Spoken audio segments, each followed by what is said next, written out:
नमस्कार दोस्तों, कैसे हो? आइए बच्चे होंगे आपके अपने चैनल बीएन स्टडी फन पर मैं आपका हार्दिक स्वागत करता हूं। आज की इस वीडियो में बात करेंगे फिफ्थ सेमेस्टर यानी बीएससी फिफ्थ सेमेस्टर बॉटनी के मोस्ट इंपोर्टेंट क्वेश्चन के बारे में। अभी आपके पेपर आने वाले हैं नवंबर या दिसंबर में। कुछ यूनिवर्सिटी के नवंबर में एग्जाम हो जाएंगे, कुछ यूनिवर्सिटी में दिसंबर और जनवरी तक एग्जाम होते रहेंगे।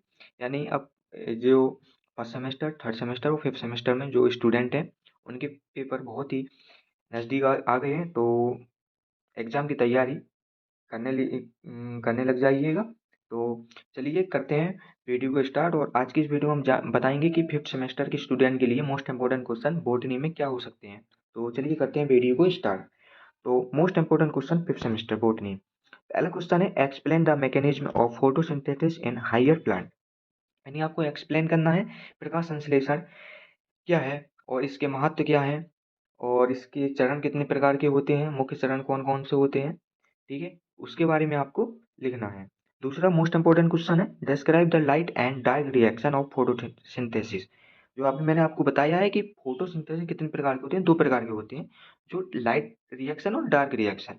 यानी आपसे एग्जामिनर एग्जाम में लॉन्ग आंसर टाइप क्वेश्चन में पूछ सकता है, और यदि एग्जामिनर ने शॉर्ट आंसर टाइप क्वेश्चन में आपसे पूछा तो लाइट एंड डार्क रिएक्शन के बारे में पूछ सकता है, यानी उसके पार्ट्स कितने पार्ट्स के बारे में पूछ सकता है फोटोसिंथेसिस के।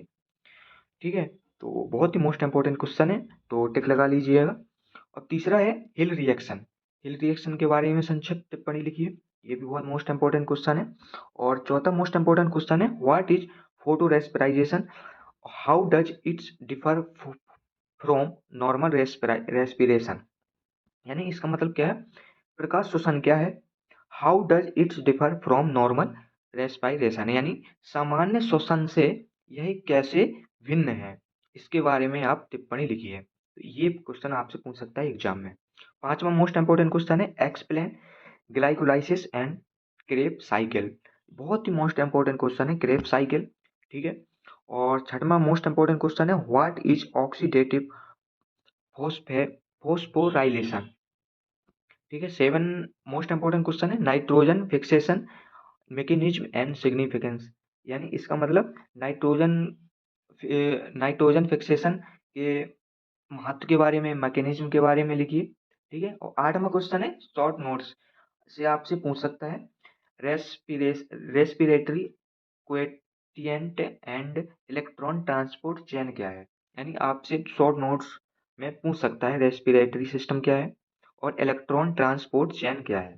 ठीक है, और नाइन्थवा मोस्ट इंपॉर्टेंट क्वेश्चन है सीड डोरमेसी, यानी बीज प्रसुप्ति एंड इट्स ब्रेकिंग। यानी सीड डोरमेसी के बारे में लिखिए एंड इट्स ब्रेकिंग। वह जो जब सीड डोरमेसी टूट जाती है, टूट क्यों टूट जाती है उसके बारे में लिखिए। ठीक है, और लास्ट में क्वेश्चन है describe the phase of growth curve in plants. यानी पौधों में वृद्धि वक्र के चरणों पर टिप्पणी लिखिए। लास्ट इंपॉर्टेंट क्वेश्चन है describe the process and significance of vernalization, वस्तीकरण। वर्नलाइजेशन का मतलब होता है वस्तीकरण। ठीक है, तो वस्तीकरण के प्रोसेस एंड सिग्निफिकेंस के बारे में लिखिए। तो ये थे 11th मोस्ट इंपॉर्टेंट क्वेश्चन। तो दो 11th मोस्ट इंपॉर्टेंट क्वेश्चन ये हो सकते हैं, और भी मैं आपको मोस्ट इंपॉर्टेंट क्वेश्चन लाऊंगा। यानी जो आपको मैं मोस्ट इंपॉर्टेंट क्वेश्चन बताऊंगा उस मोस्ट इंपॉर्टेंट क्वेश्चन को एक बार जरूर रिवीजन कर लीजिएगा एग्जाम आने से पहले।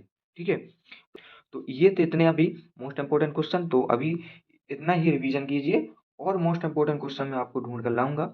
और टेंशन करने की बात नहीं है, आपको फिर सेमेस्टर आराम से कोई भी बॉटनी और जूलॉजी में बैक नहीं लग सकती है। जितना मैं आपको बताऊंगा इम्पोर्टेंट क्वेश्चन उतना भर आप रिवीजन कर लीजिएगा, आपका फिफ्थ सेमेस्टर आराम से क्लियर हो जाएगा, कोई भी बैक नहीं आएगी।